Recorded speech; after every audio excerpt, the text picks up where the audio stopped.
कक्षा 11 मैथमेटिक्स।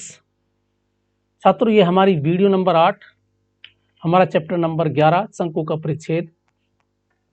और हमने इससे पहले वाली वीडियो नंबर 7 में आपको अतिपरवलय की मानक समीकरण बताई थी।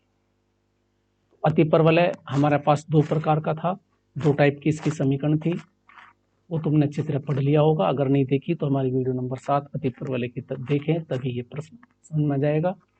अब है एक्सरसाइज क्या 11.4, इसका क्वेश्चन नंबर 5 हम लेते हैं। अपनी टेक्स्ट बुक देखें।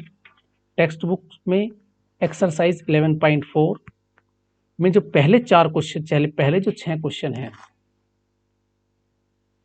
उससे संबंधित ये प्रश्न है।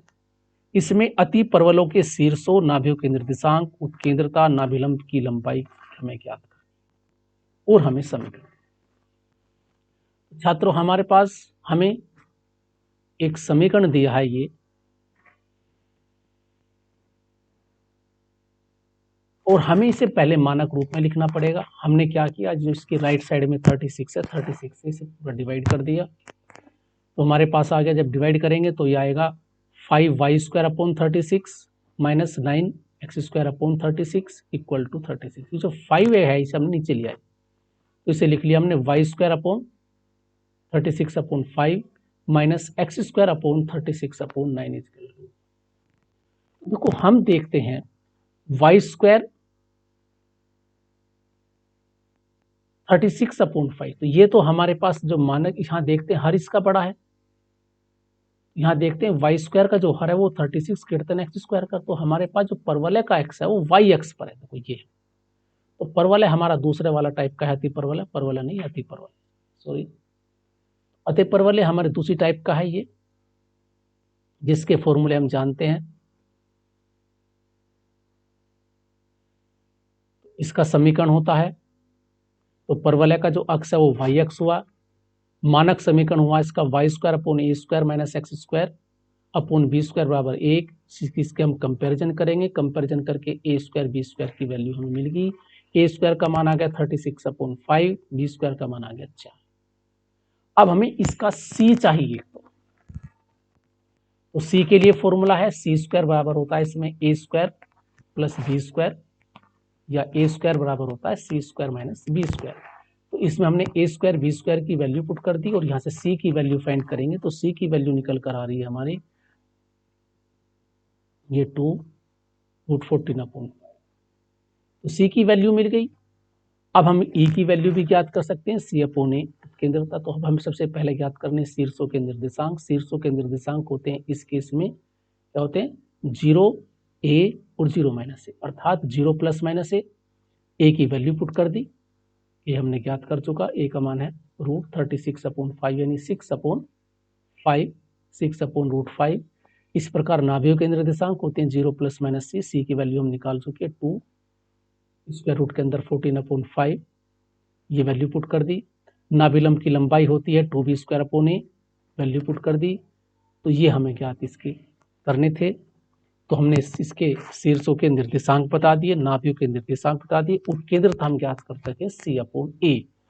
इसमें उत्केंद्रता हमने नहीं निकाली, c की वैल्यू हमें पता है और a की वैल्यू हमें पता है, तो c/a। तो हम यहाँ से उत्केंद्रता भी आराम से फॉर्मूले से ज्ञात कर सकते हैं। फॉर्मूला क्या है, उत्केंद्रता बराबर होता है c/a।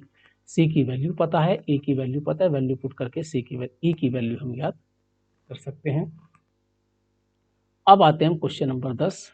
अब मैं क्वेश्चन नंबर 10 है, हमें समीकरण बतानी है, मानक समीकरण। क्वेश्चन नंबर 10 में कहा है नाभियां ±5 0 और अनुप्रस्थ अक्ष की लंबाई 2 है।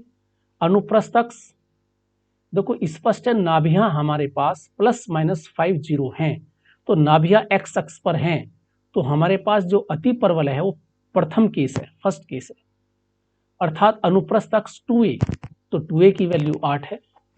तो नाभियां देखो हमारे पास ±5, तो यहाँ नाभियां x अक्ष के अंदर से तो मानक, तो हमारे पास इसका जो नाभियां जो होंगी वो ±c0, तो c की वैल्यू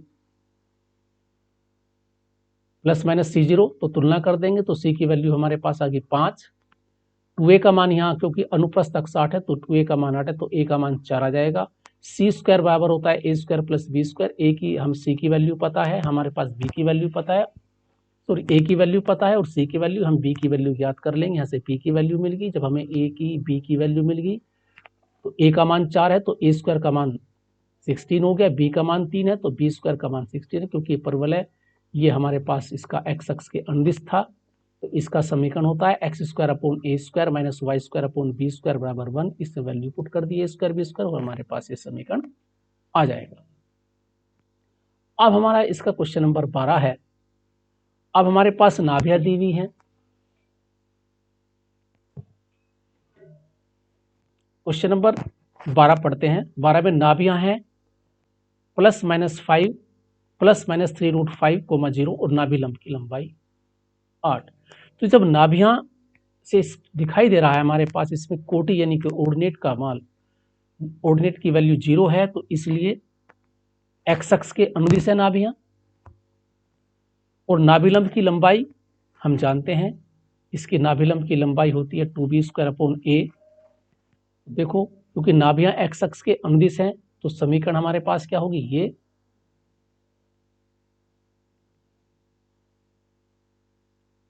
इसकी नाभियां होती है +-0, तो सी की वैल्यू मिल गई हमारे पास। सी की वैल्यू मिलने के बाद नाभिलंब की लंबाई होती है 2b² a, तो 2b² a की वैल्यू हो गई हमारे पास दी हुई 8, तो 2b² से हल कर दिया तो हमारे पास एक संबंध है, तो यहाँ b² a 4, या b² 4a, तो c² बराबर होता है a² + b²। तो हमने c की वैल्यू पता है और हमें b² की वैल्यू 4a, तो इसमें a की वैल्यू निकल जाएगी, समीकरण बन गई। तो a के हमारे पास मान आए 2, a का मान आया 5 और a का मान आया -9। तो क्योंकि a का मान 5 होगा यहाँ, क्योंकि एक्स अक्ष पर है, ये a बराबर 5, a -9 नहीं हो सकता।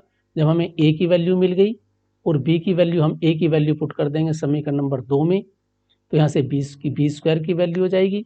तो यहाँ से b² का मान 4 × 5 = 20, b², यहाँ से b² की वैल्यू होगी, a का मान 5 है तो b² का मान आ गया 25, और समीकरण वो होती है हमारे पास मानक समीकरण ये इस केस में, क्योंकि ये एक्स अक्ष के अनुदिश है, तो यहाँ हमने a² b² की वैल्यू पुट करने के बाद में आता है x² upon 25 minus y² upon 20 बराबर a।